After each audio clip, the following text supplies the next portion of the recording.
आप सभी को निर्जला एकादशी की ढेरों शुभकामनाएं। आज के इस वीडियो में हम कथा श्रवण करेंगे ज्येष्ठ शुक्ला एकादशी अर्थात निर्जला एकादशी। ज्येष्ठ मास के शुक्ल पक्ष की एकादशी, अगर कहें तो सबसे बड़ी एकादशी, जिसके व्रत का सबसे अधिक महत्व है, सबसे अधिक पुण्य है, जिसका एक व्रत करने से पूरे साल की एकादशियों का व्रत करने का फल प्राप्त होता है। इतनी महत्वपूर्ण एकादशी जिसका एक व्रत करने से आपके सभी पाप नष्ट हो जाते हैं, आप युगों युगों के लिए वैकुंठ की प्राप्ति करते हैं, आपके घर में धन धान्य की कमी नहीं रहती, आपको वैभव की प्राप्ति होती है। और इसका व्रत, क्योंकि इसका महत्व अधिक इसीलिए है क्योंकि इसका जो व्रत है वो बहुत अधिक कठिन है। कहा जाता है कि भीमसेन ने सर्वप्रथम इसका व्रत किया था और वो स्वयं भी पारण से पहले ही मूर्छित हो गए थे। इतना अधिक कठिन इसका व्रत है।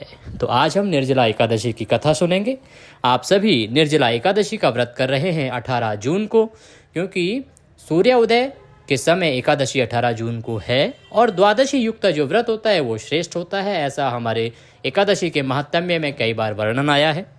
इसीलिए जो निर्जला एकादशी का व्रत है वो 18 जून को श्रेष्ठ बताया गया है।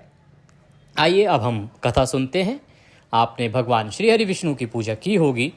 आप पूजा करने के बाद एकाग्रचित होकर बैठ जाएं, भगवान श्री हरि विष्णु के चरणों में मन को लगाएं और कथा सुनना आरंभ करें।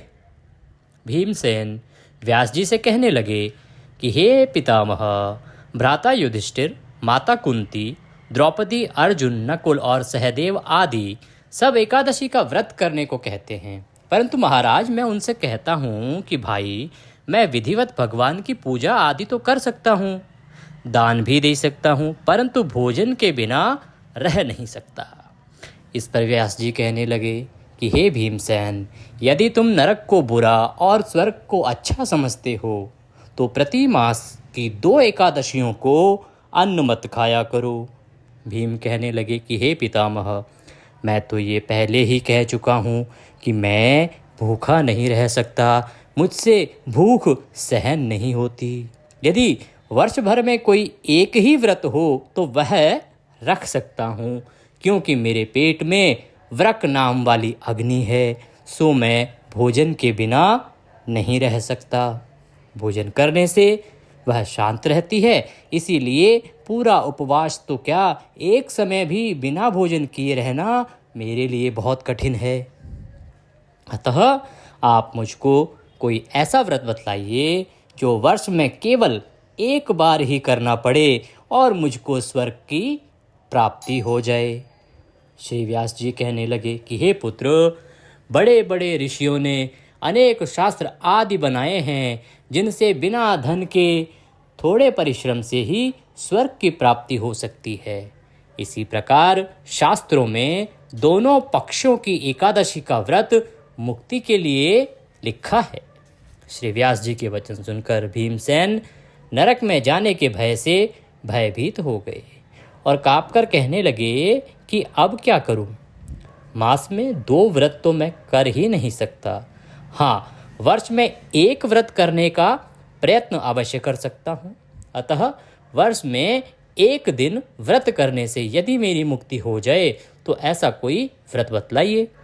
यह सुनकर व्यास जी कहने लगे कि वृष और मिथुन की संक्रांति के बीच ज्येष्ठ के शुक्ल पक्ष की जो एकादशी आती है, उस एकादशी का नाम है निर्जला।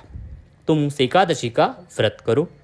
इस एकादशी के व्रत में स्नान आचमन के सिवा जल वर्जित है।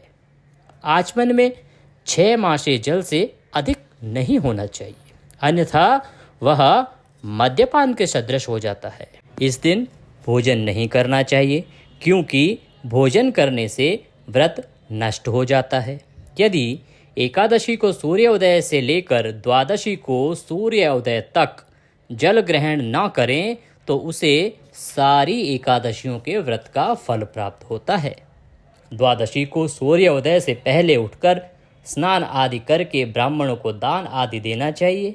इसके पश्चात भूखे और सत्पात्र ब्राह्मण को भोजन कराना चाहिए और फिर आप भी भोजन कर लेना चाहिए। इसका फल 1 वर्ष की संपूर्ण एकादशियों के फल के बराबर होता है। व्यास जी कहने लगे कि हे भीमसेन, यह मुझको स्वयं भगवान ने बतलाया है। इस एकादशी का पुण्य समस्त तीर्थों और दानों से भी अधिक है। केवल 1 दिन मनुष्य निर्जल रहने पर से पापों से मुक्त हो जाता है। जो मनुष्य निर्जला एकादशी का व्रत करते हैं उनको मृत्यु के समय यमदूत आकर नहीं घेरते, बल्कि भगवान के पार्षद उसको पुष्पक विमान में बिठाकर स्वर्ग को ले जाते हैं। अतः संसार में सबसे श्रेष्ठ एकादशी निर्जला एकादशी का व्रत है। इसीलिए यत्न के साथ इस व्रत को करना चाहिए। उस दिन ओम नमः भगवते वासुदेवाय इस मंत्र का उच्चारण करते रहना चाहिए और गोदान भी अगर हो सके तो अवश्य करना चाहिए। इस प्रकार व्यास जी की आज्ञा अनुसार भीमसेन ने इस व्रत को किया। इसीलिए इस एकादशी को भीमसेनी या पांडव एकादशी भी कहते हैं। निर्जला व्रत करने से प्रथम भगवान का पूजन करके यह प्रार्थना करें कि हे भगवान, आज मैं श्रद्धापूर्वक निर्जला व्रत रखकर दूसरे दिन भोजन करूँगा। अतः आपकी कृपा से मेरे सब पाप नष्ट हो जाएं। इस दिन जल से भरा हुआ एक घड़ा वस्त्र से ढककर स्वर्ण सहित दान करना चाहिए। हाथ एक घड़ा लें, उसको एक कपड़े से ढक दें और कोई भी सोने की वस्तु उसमें डाल दें और उसको दान करें। जो मनुष्य इस व्रत को करते हैं उनको करोड़ पल सोने के दान का फल मिलता है, और जो इस दिन यज्ञ आदि करते हैं उनका फल तो वर्णन ही नहीं किया जा सकता। इस एकादशी के व्रत से मनुष्य विष्णु लोक को प्राप्त होता है। जो मनुष्य इस दिन अन्न खाते हैं वे चांडाल के समान हैं, वे अंत में नरक को जाते हैं। जिन्होंने निर्जला एकादशी का व्रत किया है वह चाहे ब्रह्म हत्यारा क्यों ना हो, मद्यपान करते हों, चोरी करते हों या गुरु के साथ द्वेष करने वाले हों, मगर इस व्रत के करने से सब स्वर्ग को जाते हैं। ये वेद व्यास जी कहते हैं कि हे कुंती पुत्र, जो पुरुष या स्त्री श्रद्धा पूर्वक इस व्रत को करते हैं उनको मैं बताता हूँ कि किस प्रकार के कर्म करने चाहिए। वेद व्यास जी कहते हैं कि प्रथम भगवान का पूजन, फिर गोदान, ब्राह्मणों को मिष्ठान व दक्षिणा देनी चाहिए तथा जल से भरे कलश का दान अवश्य करना चाहिए। निर्जला के दिन अन्न, वस्त्र, पात्र, उपानह अर्थात जूती आदि का दान भी करना चाहिए। जो मनुष्य भक्ति पूर्वक इस कथा को पढ़ते हैं या सुनते हैं उनको निश्चय ही स्वर्ग की प्राप्ति होती है। इति निर्जला एकादशी महात्म्य संपूर्णः। बोलिए श्री हरि भगवान विष्णु की जय। बोलिए निर्जला एकादशी की जय। इसी के साथ निर्जला एकादशी की यह कथा यहाँ पर समाप्त होती है। इसके बाद आप हो सके तो भगवान श्री हरि की आरती करें। आरती करके आप सभी को आरती दें। अपना दिन भगवान के चरणों में मन को लगाते हुए बिताएं। पूरा दिन आपको श्री हरि का नाम जपना है। अपने कार्य, दैनिक कार्य करना आवश्यक है, कार्य करना आवश्यक है, ऑफिस जाना आवश्यक है, कार्यालय में जो भी काम है, बिजनेस में जो काम है उनको करिए, लेकिन सात्विकता का ध्यान रखिए। किसी के साथ द्वेष वैर भाव ना रखें। क्रोध, लोभ, मोह आदि चीज़ों से दूर रहें, तामसिक चीज़ों को से दूर रहें और आपको ब्रह्मचर्य का पालन करना चाहिए। इन सब को पालन करते हुए हो सके तो शाम को श्री हरि का कीर्तन कीजिए, उनका नाम स्मरण कीजिए और 19 जून को आप व्रत का पारण कीजिए। पारण के लिए सुबह ब्रह्म मुहूर्त में उठ जाइए। उठने के बाद स्नान आदि करने के बाद जो हमने कथा में अभी वर्णन किया कि भगवान की पूजा करें। पूजा करने के बाद भगवान से निवेदन करें कि प्रभु, हमने ये जो निर्जला एकादशी का व्रत किया है इसमें कोई गलती, कोई त्रुटि, कोई भूल हमसे हुई हो तो उसे क्षमा करें और अपना आशीर्वाद प्रदान करें। इस प्रकार से आप भगवान को पुष्पांजलि करेंगे, फिर भगवान को भोग लगाएंगे। भोग में तुलसी दल अवश्य डालें। भोग में आप घी बूरे का भोग लगा सकते हैं। आप पीले चावल बना सकते हैं। पीले चावल विशेष रूप से बनाए जाते हैं इस दिन। और फिर आप भगवान को भोग लगाएं। ब्राह्मण को अगर हो सकता है तो भोजन कराएं, उनको दान दक्षिणा आदि देके विदा करें और उसके बाद स्वयं पारण करें। ये थी जानकारी निर्जला एकादशी की और व्रत कथा जो हमने आपको सुनाई।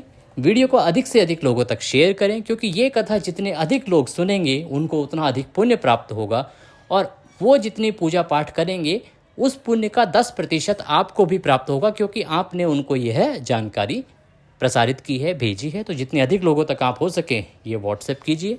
कमेंट बॉक्स में जय श्री हरि जय श्री विष्णु लिखना ना भूलें। इससे भगवान विष्णु प्रसन्न होंगे और उनके आशीर्वाद से आपकी सभी मनोकामनाएं पूर्ण होंगी। जो भी आप मांगते हैं वह इच्छा अवश्य पूरी होगी।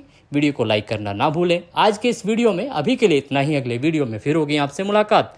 तब तक के लिए जय श्री हरि।